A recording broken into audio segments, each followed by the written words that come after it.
Sir ಹಾಗೆ.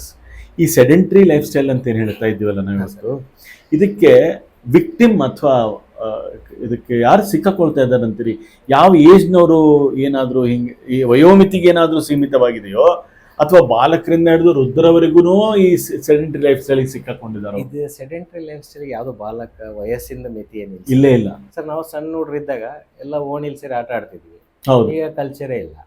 ಎಲ್ಲ mobile ಅಲ್ಲಿ ನೋಡಿ, ಟಿವಿಲಿ ನೋಡಿ, ವಿಡಿಯೋ ಗೇಮ್ಸ್ ಆಡೋ ಕಾಲಕ್ಕೆ ಬಂದ್ಬಿಟ್ಟಿವಿ. ಹೌದು ಹೌದು ಹೌದು. ಆ ವಯಸ್ಸಿನವ್ರು ತೊಗೊಂಡ್ರೆ, ಹೈಸ್ಕೂಲ್ನವ್ರು ತೊಗೊಂಡ್ರೆ ಅವಾಗೆಲ್ಲ ಕಾಂಪಿಟೇಟಿವ್ ಸ್ಪೋರ್ಟ್ಸ್ ಇರ್ತಿದ್ವು, ಬೇರೆನೂ ಇರ್ತಿದ್ವು. ಓಣಿಲೋ ಅಥವಾ ಊರಲ್ಲೋ ಬೇರೆ ಎಲ್ಲೋ ಸ್ಪೋರ್ಟ್ಸ್ ಇರ್ತಿದ್ವು. ದಸರಾ ಸ್ಪೋರ್ಟ್ಸ್ ಏನೋ ಇರ್ತಿತ್ತು. ಹೌದು. ಇನ್ನೇನೋ ಶಾಲಾ ಮಟ್ಟದ ಕ್ರೀಡಾಕೂಟ, ತಾಲೂಕು ಮಟ್ಟದ ಕ್ರೀಡಾಕೂಟ, ಅವಾಗೆಲ್ಲ ಉತ್ಸಾಹದಿಂದ ಭಾಗವಹಿಸ್ತಿದ್ವಿ. ಈಗೆಲ್ಲ ಅದನ್ನು ಕೂಡ ಒಂದ್ ಲೆವೆಲ್ಗೆಲ್ಲ ಕಡಿಮೆ ಮಾಡ್ಬಿಟ್ಟಿದ್ದಾರೆ because of social networking, social media sites ಇಂದ. ಇನ್ನು ಬಂದ್ರೆ ಹೈಯರ್ ಎಜುಕೇಶನ್ಗೆ ಹೋಗ್ತಿದ್ದಂಗ್ಲೇನೆ ಪೋಷಕರಿಗೆ ಟೆನ್ಷನ್ ಸ್ಟಾರ್ಟ್ ಆಗ್ಬಿಡುತ್ತೆ. ನನ್ನ ಮಗಂದು ಮಗಳದು ಜೀವನ ಏನಾಗುತ್ತೆ, ಆಗ್ಲಿದ್ರೆ ಹೆಂಗೆ, ರ್ಯಾಂಕ್ ಬರ್ಲಿದ್ರೆ ಹೆಂಗೆ, 90% ಬರ್ಲಿದ್ರೆ ಹೆಂಗೆ. So there pressure starts in both parents and childrens. ಹೌದು. ಸೊ ಅವಾಗ ನೀವು ಬೇರೆ ಲೈಫ್ ಸ್ಟೈಲ್ ಬಗ್ಗೆ ಅಥವಾ ಔಟ್ಡೋರ್ ಆಕ್ಟಿವಿಟೀಸ್ ಬಗ್ಗೆ ಯೋಚನೆ ಮಾಡೋ ಟೈಮೇ ಇಲ್ಲ ಈಗ.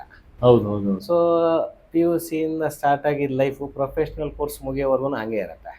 Once you finish your professional course, your family life starts. ಹೌದು.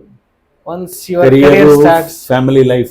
So sedentary life starts with primary school, ends with your old age. So where to correct? Well said. So you have to correct at that age. Correct. ನೀವು primary ಸ್ಕೂಲಲ್ಲಿ ಏನು ಮಾಡ್ಬೇಕು ಅದನ್ನೇ ಮಾಡ್ಬೇಕು, high ಸ್ಕೂಲಲ್ಲಿ ಏನು ಮಾಡ್ಬೇಕು ಅದನ್ನೇ ಮಾಡ್ಬೇಕು.